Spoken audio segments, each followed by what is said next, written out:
Hi guys, this is Vitaly with AFT Dispatch and A2C Logistics, and in today's video I'd like to speak with you about digital ID mandates in trucking. But first, roll the intro.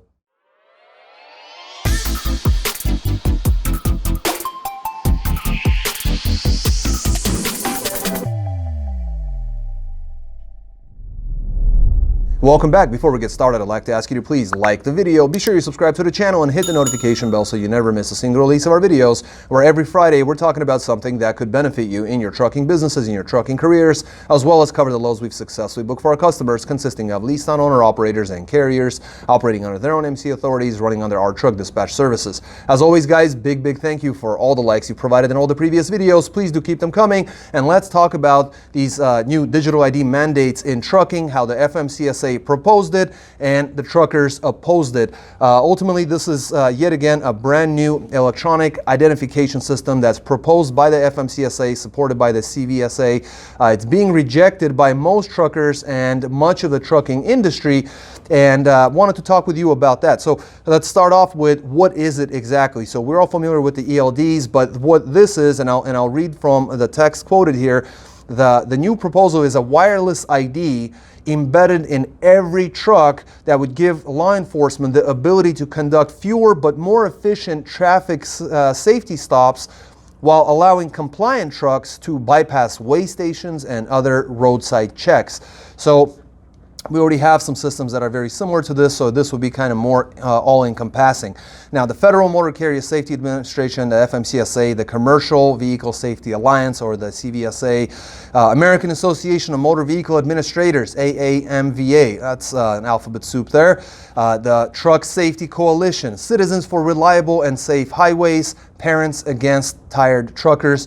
All of these organizations, all of these associations support this proposed rulemaking, and basically they're saying that it would boost safety by improving how roadside inspections target unsafe vehicles and drivers, and how leveraging technology to improve the efficacy of their enforcement programs basically would be the end result of this, the implementation of such a rulemaking. Now, truckers are obviously very much against this rule. Goes without saying, this is not something that's coming in as welcome news. More than 1,700 comments were received by the FMCSA. Most were received from owner-operators, with OIDA opposing it as well, citing basically FMCSA's lackluster efforts in the past with the whole ELD mandate. There's obviously a lot of disagreements on that front, and we made videos about that as well and some of the proposed changes into the future.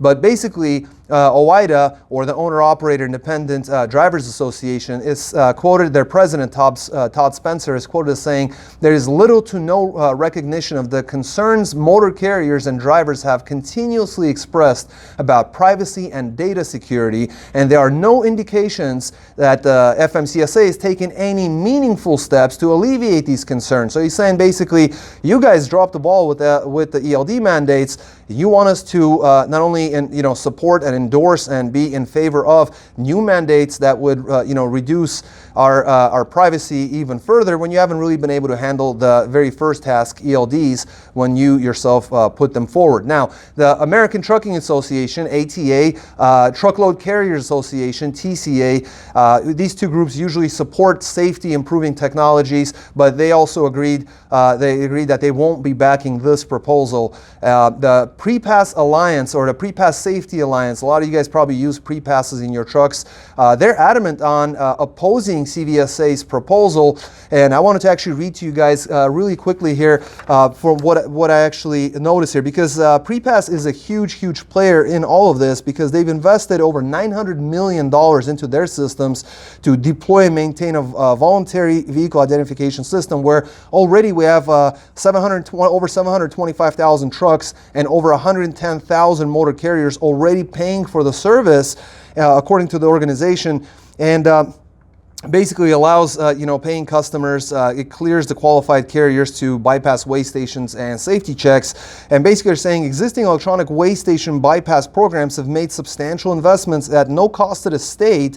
Motor carriers have voluntarily underwritten these investments via low-cost subscriptions to the bypass program. CVSA's petition and the proposed rulemaking do not mention any possibility of integrating existing electronic weigh station bypass programs into the Universal ID universe. worse. Therefore, all of these private investments must be considered terminated. And ultimately, what they're saying is that this would be disastrous, the toll on the supply chain, so this would actually make things worse. And here's something that's super interesting. Rand Raley June survey actually showed that 27% of respondents said they would leave the trucking industry if the government required them to transmit such personally identifiable information. So with a shortage of drivers already creating challenges for motor carriers, supply chain, and American consumers, removing 27% of the drivers would be catastrophic. And I think I certainly agree with that. But we'd love to hear from you guys in a comment section below. Happy Thanksgiving to all of you and your families. You are seeing this on a Friday, so Thanksgiving is behind us. But I really hope that you got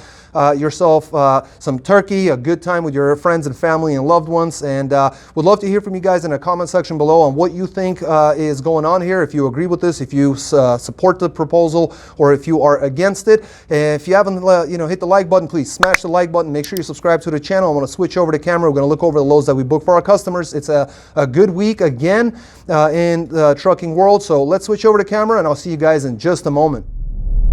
Welcome back. Let's take a look at some of these loads. We got vans, reefers, even a flatbed. Everybody did quite well this week. So I consider this the second week of things starting to improve a little bit. Now, we don't know if this is a long-term trend, but definitely things are looking good. Going to start off with a reefer.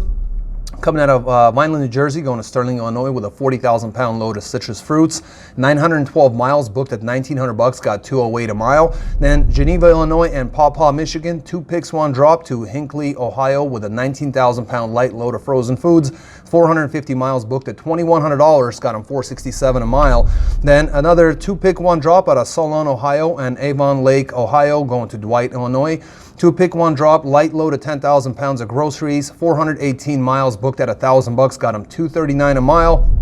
And then a 1 pick, 2 dropper at a Hobart, Indiana, going to Gordonsville, Virginia, and Mechanicsville, Virginia, with a 25,000-pound load of frozen food, 791 miles, booked at $3,755.82, got them $475 per mile.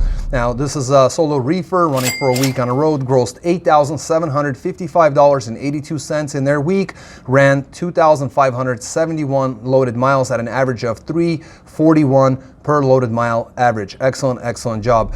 Next, we got ourselves a dry van coming out of Great Falls, Montana, going to Stockton, Colorado with a freight of all kinds load. 1,147 miles, booked at $2,971.16, got them $259 a mile. Then Tracy, California to Belgrade, Montana with another FAK load at 44,000 pounds, 1,005 miles, booked at $3,000 even, got them $299 per mile, so 1,005 miles. Then at a Belgrade, Zero Deadhead, going to Billings, Montana with a 25,000-pound load of insulation, short run, 151 miles, booked out one at $1,000, got them $662 a mile. Great job. Only 6 days on the road. Regular solo dry van, ended up grossing $6,971.16 in just 6 days. Ran 2,303 loaded miles at an average of 303 per loaded mile average. So an excellent job there. Not the craziest, weights, fairly light, and in 6 days over, almost $7,000. Did a great job. Next, we got ourselves a flatbed coming out of El Paso, Texas, going to San Antonio, Texas with a 30,000-pound load of sheetrock, light load for flatbed, 551 mile run, $1,200 booked, got him $218 a mile. Then Laredo, Texas to Chandler, Arizona with a 46,000-pound load of solar panels, 1,017 miles, booked at $4,100, got him $403 a mile. And Carlsbad, New Mexico to Port Fourchon, Louisiana, it's a 45,000-pound heavier load assault, 1,008 miles, booked at $2,000, got him $1.98 per mile. Then 7 days on the road, Friday to Friday, grossed $7,300 for their week. Solo flatbed, 2,576 miles, ran at $283 per loaded mile average. So excellent job there. Flatbeds are also making good money. Next, we're going to switch over to a dry van.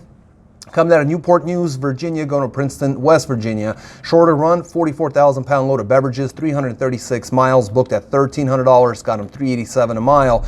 Then Bluefield, Virginia to Cambridge, Ohio with a 40,000-pound load of bagged coal, Coal dust on skids, palletized load, 245 miles booked at $800, got him $327 a mile. Then Massillon, Ohio to Sterling, Illinois, another shorter run, 43,000 pound load of dry goods, 495 miles booked at $1,100, got him an easy $222 per mile. And they finished off with Fort Madison, Iowa, going to Suffolk, Virginia, 45,000 pound load of FAK, 1,094 miles booked at $3,500, got them $320 a mile. Now finished off their week running 7 days on the road, grossing $6,700 in a solo dry van, ran 2,170 loaded miles at an average of 309 per loaded mile average. So as you can see, we're hitting those threes fairly consistently now.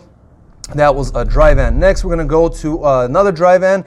In fact, the last two are going to be dry vans. Exceptional job coming out of Rosenberg, Texas, going to Aberdeen, South Dakota. 33,000 pound load of fertilizer, 1,226 miles booked at $2,700, got them $220 per mile. Then right out of Aberdeen, no deadhead, to Warren, Michigan. 10,000 pound light load of machine parts, 999 miles booked at $2,500, got them $250 on the dot. Then Sterling Heights, Michigan to Martinsburg, West Virginia, at a 20,000 pound load of plastic pallets.